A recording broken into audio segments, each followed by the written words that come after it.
Bibinyagan kita sa ngalan ng Ama, ng Anak at Espiritu Santo. Mukhang malaki ang ulo ng bata. May dapat ba kaming ikabahala, Padre? Wala kang dapat ikabahala dahil nakikita ko sa batang yan ay malikas na talino. Alagaan niyo siya ng mabuti para maging maayos ang kanyang kalagayan. Pepe, tara na't maglaro. Sandali, tatapusin ko lang ang aking iinubuhin. Ganon ba? Sali ako, ang saya. Pepe, ano nga ba ang iyong ginagawa? Gumuguhit ako upang maalala ko ang mga bagay na nakikita ko. Halika na, mamaya na yan! Mga batang Rizal, magsipigil na kayo. Maya-maya ay maghahapunan na tayo. Ano ba, Inan? Nakasali lang ni Pepe! At iadya mo kami sa lahat ng kasamaan.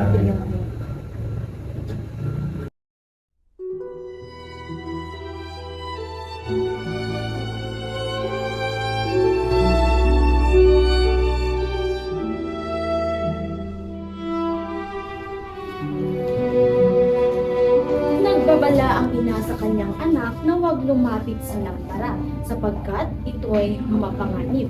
Ngunit nang umalis ang kanyang ina, ang ginawa ng anak ay lumapit sa lampara, nasunog ito at tuluyang namatay. Kaawa-awa naman po ang sinabi ng batang gamo-gamo na Kaya't huwag mo itong tutularan sapagkat ito ang napapala ng mga hindi sumusunod sa tagahimik. ngunit ina, ang kanyang ginawa ay isang pagsasakripisyo para sa isang makabuluhang bagay.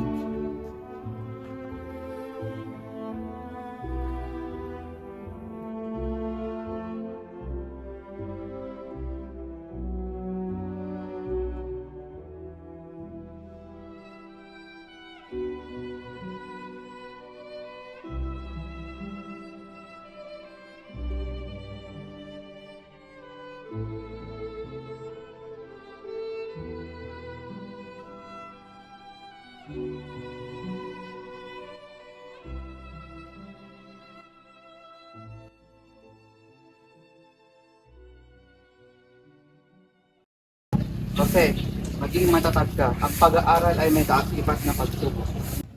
Pangako pa siya, no, hindi kita bibiguin. Maestro, Ginoo, Maestro Tino at Tino Cruz, ipinakikilala ko ang aking nakababatang kapatid na si Jose. Iho, marunong ka ba sa wikang Espanyol? kaunti lamang po, Ginoo. At sa Latin, mayroon ka bang nalalaman? May bahagya lamang po. Pasiano, halika muna rito at tayo'y mag-uusap. Bahagya lamang pala ang nalalaman ng mga taga-Kalamba. Ngunit ang bahagya ay maaaring maging ganap sa pamamagitan ng pagsisikap. Hindi ka nababagay sa aming paaralan, napakaliit ng iyong katawan. Para ang paslit na isinilang kapon lamang. Ngunit hindi sa laki na katawan masusukat ang dangal ng isang tao. Kung gayon, hinahamon kita sa isang suntukan. Kung ganon, itulak mo nga siya. Tigil nyo na yan! Maestro! Pedro! Alas ka lang ba? Oo, hindi ko akalain na madadaig mo ako. Hindi kita itinuturing na kaaway, datapwat ipinagtatanggol ko lamang ang aking sarili. Jose, nahamon kitang subukan ang lakas ng ating mga bisig. Hindi ako susuko sa iyong hamon. Kung gayon, halika rito. Jose, halika na rito at simulan na natin ang pagtutunggali. Simulan niya na! Kaya mo yan, Se. Sige Andres, ipaghiganti mo ako. Talunin mo yan. Nakasan mo, Se. Talunin mo na. Ako ang nagwagi! Talunan. Okay lang yan, Se. Ngunit ang pagkatalo ay hindi kahiyan kung ito'y nagdudulot ng aral. Ngunit natalo pa rin kita.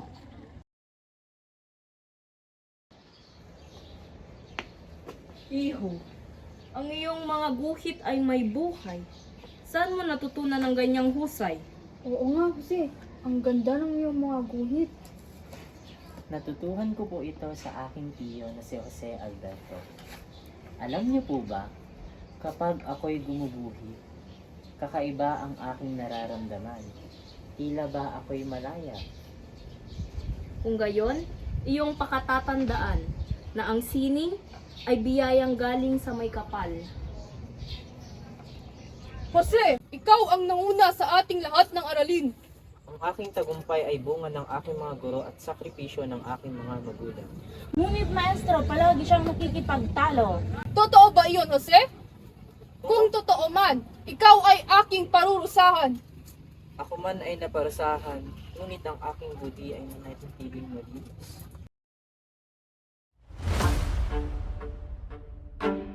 Sa gitna ng katahimikan at takot, tatlong inosenteng pari ang haharap sa parusang hindi nararapat para sa kanila. Ang kanilang mga pangalan ay mananatiling buhay sa alaala ng bawat Pilipino. Mariano Gomez, Jose Burgos at Jacinto Zamora.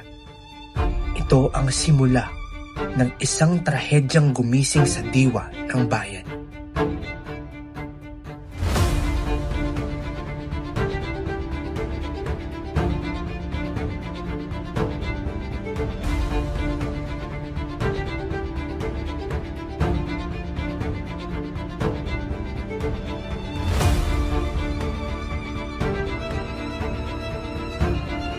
Ganito ang mga mangyayari sa mga taong taksil! Wala silang kasalanan! Isang malaking kawalang katarungan. Si Padre Burgos ay aking kaibigan at isang guro. Bakit nila pinapatay ang mga taong walang sarili? Dahil sa kasakiman at kapangyarihan. Balang araw, ipagtatanggol ko ang katotohanan.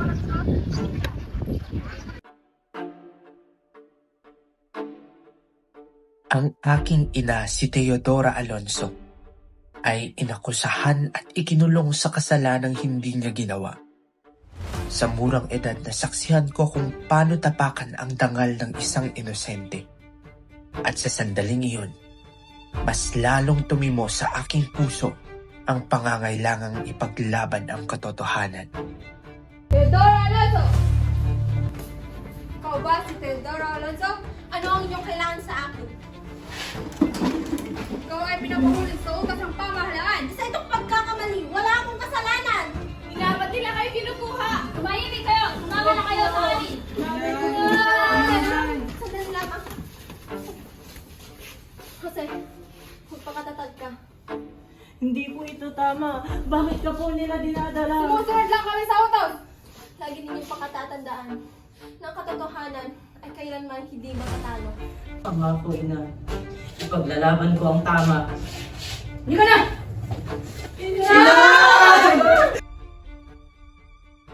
Sa kabila ng sakit at kawalang katarungang aking naranasan, pinili kong magpatuloy sa pag-aaral.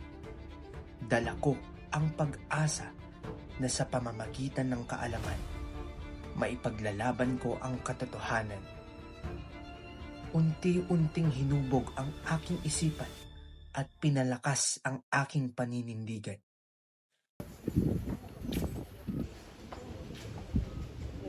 Buenos dias. Kami ay may anunsyo. Jose, pumarito ka. Kahulian ang muna sa inyong klase. Maraming salamat po, guro. Patuloy pa po akong magsusumikap. Rizal, ang iyong pusay sa pagsulat ay kahanga-hanga. Linangin mo pa ito. Opo, pangako po, gagamitin pa ko ito sa magandang paraan.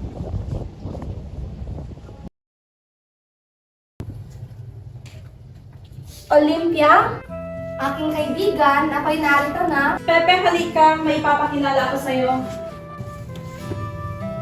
Aking kaibigan si Segunda. Segunda, aking kapatid si Jose. Magandang araw, Binibini. Kinagagalak kong ikaw'y makilala. Kinagagalak ka rin. Ipia, hindi mo nabanggit sa akin na mayroon ka palang napakagandang kaibigan. Hindi lang pala sa usaping akademika, magaling ang iyong kapatid. Magaling rin siya sa pagbibiro. Ikaw talaga, Pepe. Halika na ka, Segunda.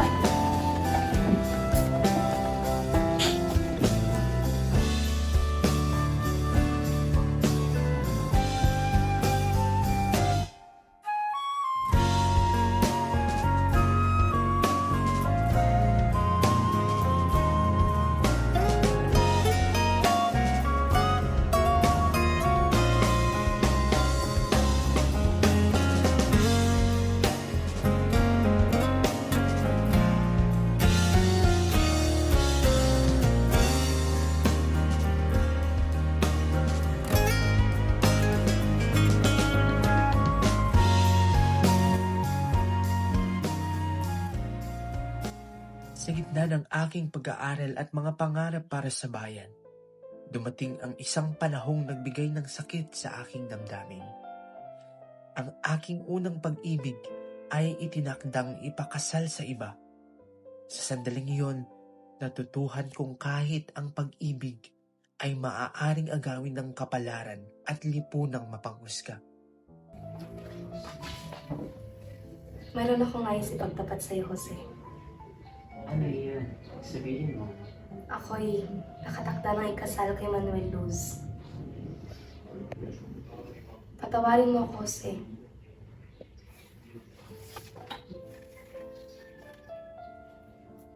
Ngunit sa kabila ng sakit, hindi ako huminto. Ang pait ng karanasang iyon ay lalo lamang nagpatibay sa aking damdamin para sa mas malawak na pag-ibig, ang pag-ibig sa bayan. Rizal, mali ang iyong kasagutan. Ngunit Padre, iyon ang aking napag-aralan. Huwag ka nang sumagot. Jose, hayaan mo na. Bakit tila hindi pantay ang tingin sa amin? Ganito talaga sila rito. Mas pinapaboran nilang mga Espanyol. Kung ganito ang sistema, hindi na ako mananatili rito. Para sa iyo, Maynard. Maraming salamat, Pepe. Pepe, may bibigay ako sa'yo. Liham na yung sinulat ko para sa'yo. Basahin mo na lang pagka-uwi mo. Kung gayon, may bibigay rin ako sa'yo. Sulat rin? Oo, para patas. Para naman tayo mga bata, Pepe. Ano ka ba? Bata man o hindi. May mga bagay na mas madaling isulat kaysa sabihin. Pepe, nabalitaan ko. Aalis ka ng patungo ng Espanya. Kung para sa pag-aaral, kakayanin ko. Pero kung iniisip kita, parang napakahirap. Hindi ko alam yung mga sinasabi mo, Pepe. Iyon ang kung may mga araw man na hindi na tayo magkita. Sana huwag mong kakalimutan yung mga bagay na pinag-usapan mo. Hindi ko kakalimutan mo ngayon, Pepe. At palagi kong hihintayin ang lahat ng mga sulat mo. Palagi ko rin.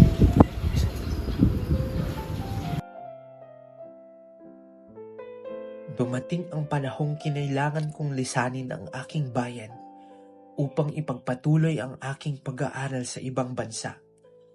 Sa aking paglalakbay patungong Espanya, dala ko ang pag-asa na mas mapalawak ang aking kaalaman at mas lalo kong maipaglaban ang aking kapwa Pilipino. Pepe, ito na ang iyong pagkakataon. Hindi madali ang mag-alis. Ngunit kinakailangan. Lahat ng ito ay dahil sa nakita ko. Kapagpas lang sa mga inosenteng pari at sa nangyari sa ating ina. At para rin sa bayan. Oo, para sa bayan. Bumalik kang mas matatag. Babalik ako hindi lamang bilang estudyante Kundi bilang isang tunay na Pilipino. na handang ipaglaban ang katotohanan. Paalam aking kapatid.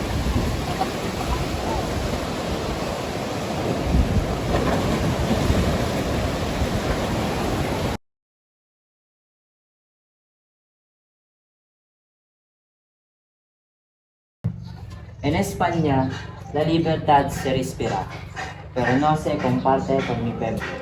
Rizal, estás soñando demasiado. Entonces soñaré, hasta que Pilipinas despierte. Licenciado en Medicina, aprobado. Y filosofía y letras también. Sa paglipas ng panahon, natapos ko rin ang aking pag-aaral at matagumpay kong naipasa ang aking kurso. Bitbit ko ang kaalaman at bagong pag-asa. Ipinagpatuloy ko ang aking paglalakbay. Mula roon, ako'y nagtungo sa Berlin upang higit pang palalimin ang aking kaalaman at ipagpatuloy ang aking layunin para sa bayan. This work is the only thing I still have. Kung ito man ang kapalit ng katotohanan, tatanggapin ko.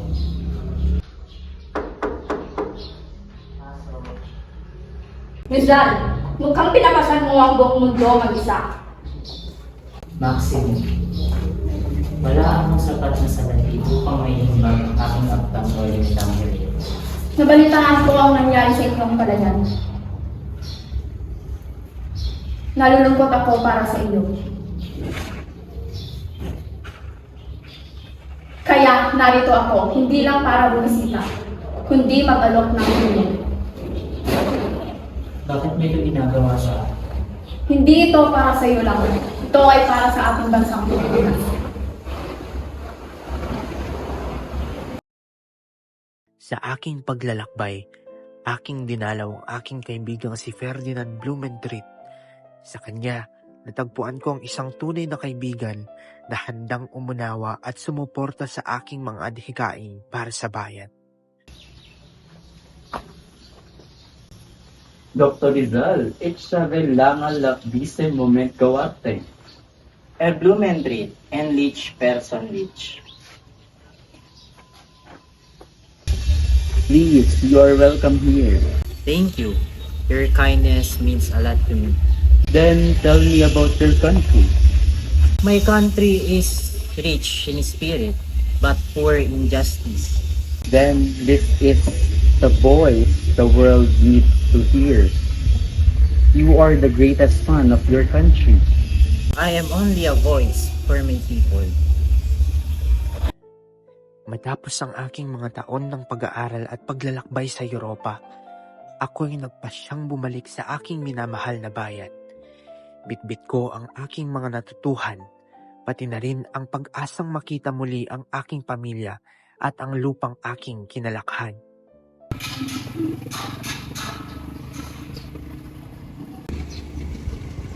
Sa wakas, nakauwi na rin ako. May amada patria.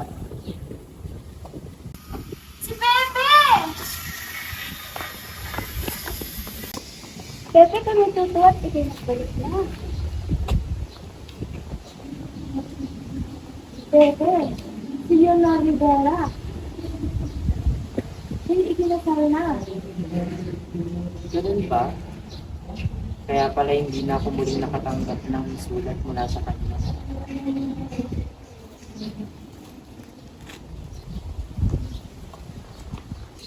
Pepe, ipinagmamalaki ka namin. Matagumpay mong naoperahan ang mata ng ating ina.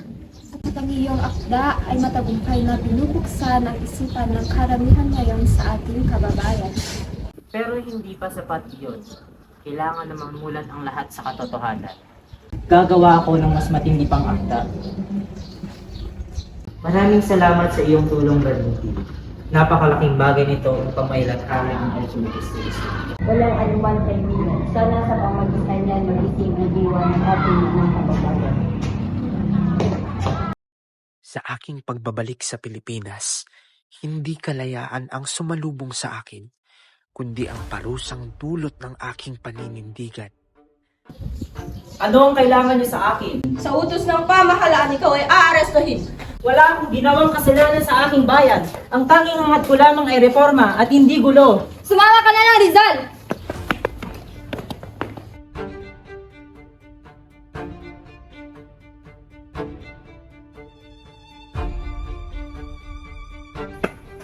Dito ka mananatili, Rizal, sa ilalim ng kustodiya ni Kapitan Carnicero.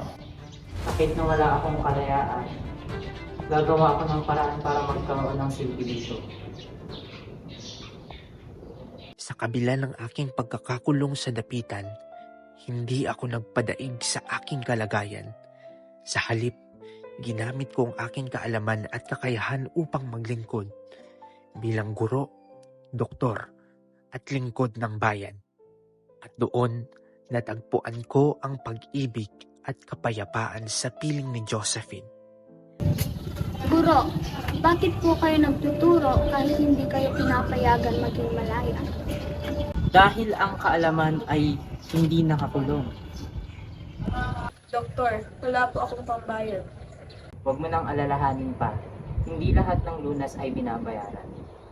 It's not just a good eye, doctor. But I need a good heart, I think.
Why does he have to leave so soon?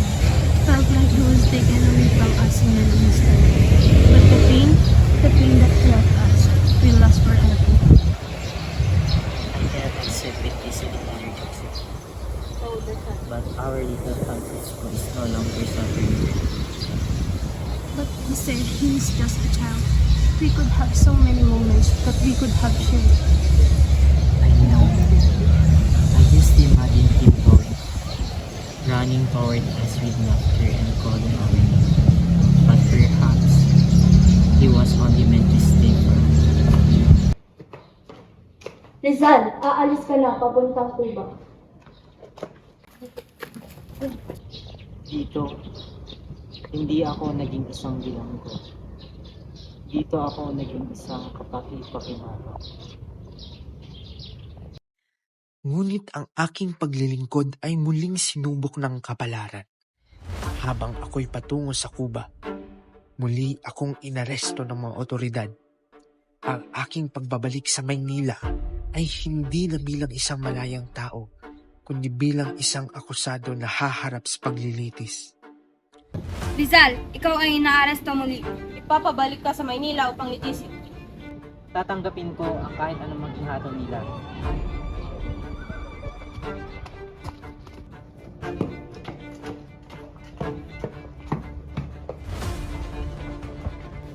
Jose, Josephine, is this really the last time that I will see you alive?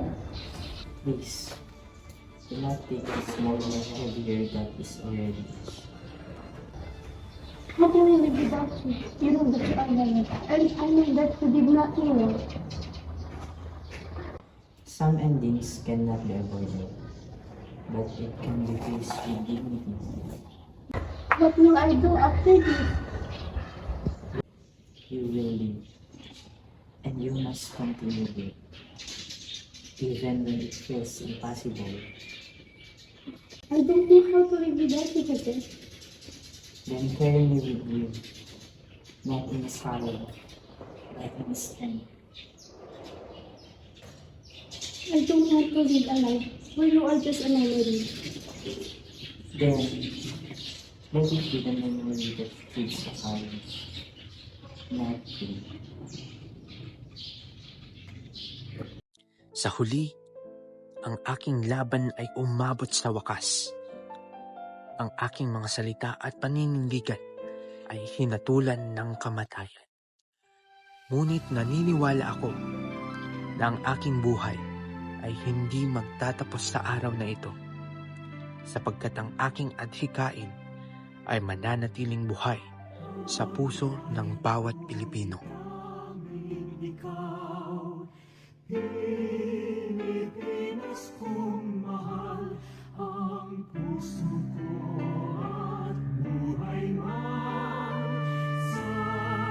Consumatum est.